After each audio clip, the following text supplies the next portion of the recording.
Assalamualaikum teman-teman. Hari ini mumpung liburan lama, saya akan bikin mie pangsit rasa bawang. Yang ini nanti dengan bumbu minimalis saja rasanya sudah enak banget.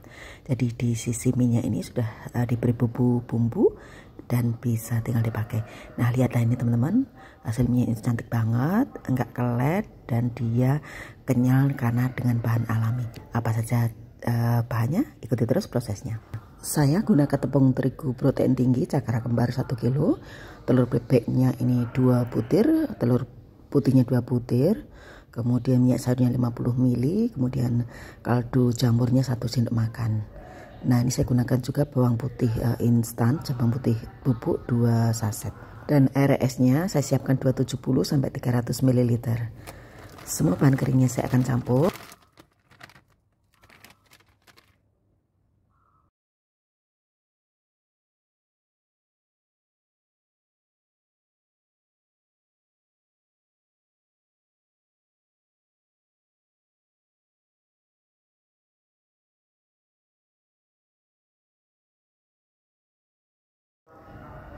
Lalu diaduk rata.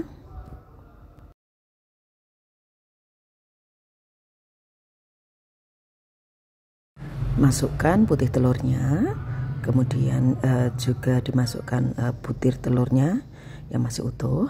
Nah teman-teman, jika nggak ada telur bebek, pakai telur ayam juga nggak masalah. Ini karena saya memang memanfaatkan bahan yang ada di kulkas. Lalu tambahkan minyak sayur yang masih baru. Sekarang juga kita tambahkan nanti sedikit demi sedikit air esnya. Saya akan aduk dengan tangan ya teman-teman. Tangan saya sudah saya cuci bersih. Nah, ini sudah saya tambahkan air es ya teman-teman. Saya akan aduk menggunakan tangan. Nggak usah perlu di blender teman-teman, karena ini nggak sampai kalis banget. Nah, untuk penggunaan air esnya kenapa saya tulis 270 sampai 300 ml.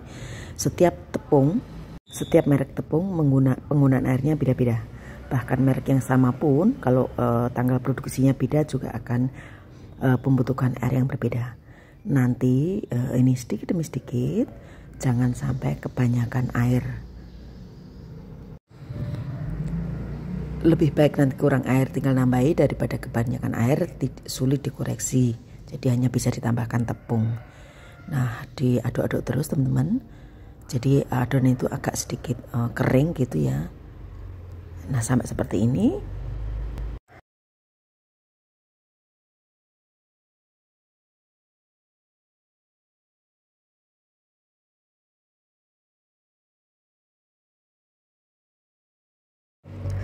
Langkah selanjutnya, masing-masing adonan itu digiling ya teman-teman.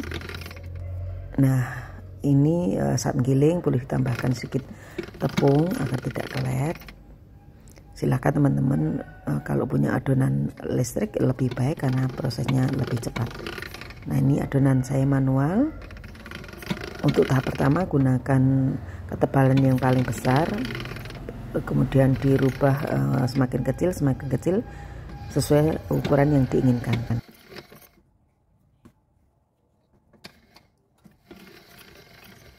Setelah ketebalannya sesuai, selanjutnya kita masukkan ke alat pemotongnya. Kira-kira seperti ini jadinya.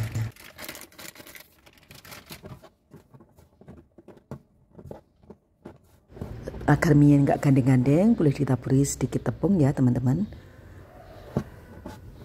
Nah, ini nanti jangan langsung disimpan dalam wadah tertutup. Kita angin-anginkan terlebih dahulu.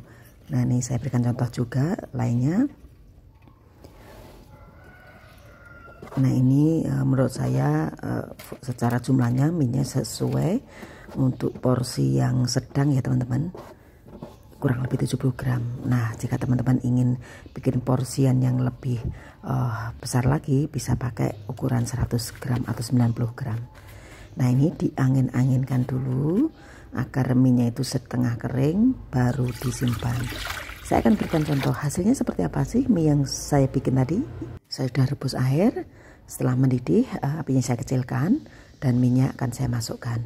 Kita lihat hasil mie-nya seperti apa. Nah, ini teman-teman, cantik banget. enggak putus-putus karena bahan pengenyalnya itu cukup pakai telur saja, telur biasa dan telur putih, enggak pakai bahan-bahan kimia. Nah ini tunggu sampai benar memekar, tapi jangan terlalu lembek ya.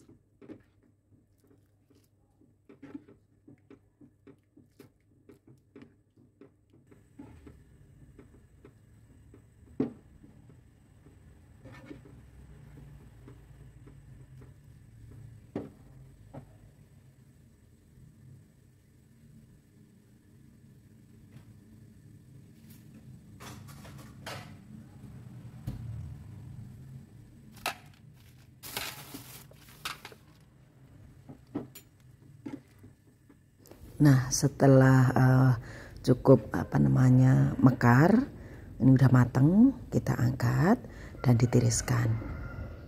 Nah ini cantik banget teman-teman hasil mie-nya. Jadi kita bisa bikin mie dengan rasa atau tekstur yang sesuai selera masing-masing. Yuk angkat, tiriskan. Nah sisa mie yang tidak kita manfaatkan bisa disimpan dalam wadah satu persatu gini, nanti tinggal pakai saat akan digunakan. Ini bisa tahan sampai 1 minggu karena tanpa bahan pengawet. Tutup dengan wadah yang rapat, bisa disimpan di kulkas.